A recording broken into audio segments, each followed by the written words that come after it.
been to the scenes of 2 hate crimes in 1 week within a few miles of each other in Silver Spring. There were calls for racial violence at a Silver Spring school yesterday. My own message yesterday of support for the marching Blair High School students was met with calls for violence and racial invective. And it hasn't even been a full week since we had the results of the election. Apparently, some people think that they are authorized now to say things and do things that they would have thought twice about doing just a few weeks ago. They should still think twice. I've asked Chief Manger to investigate these crimes in my district vigorously, and we have the state's attorney's office here who we know will prosecute hate crimes vigorously as well. I know all of us on the Public Safety Committee and all my colleagues agree on this point. We also need residents to call in unreported crimes and tips, no matter how small, so the police have all the information possible about every incident.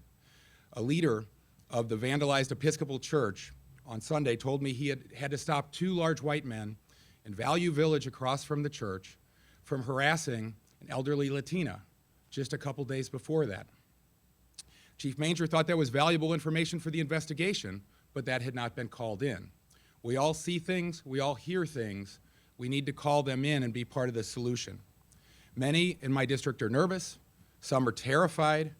As Ike mentioned, we met with traumatized victims of the fire and explosion in Silver Spring, people who lost relatives in the fire. We met with them just last night, and now they feel like they're facing separation from their children.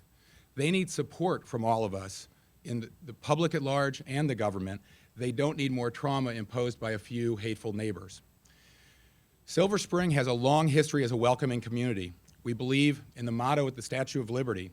We've long welcomed the masses who are yearning to breathe free, whether they were coming from El Salvador or Ethiopia or Nicaragua or Vietnam or Ireland.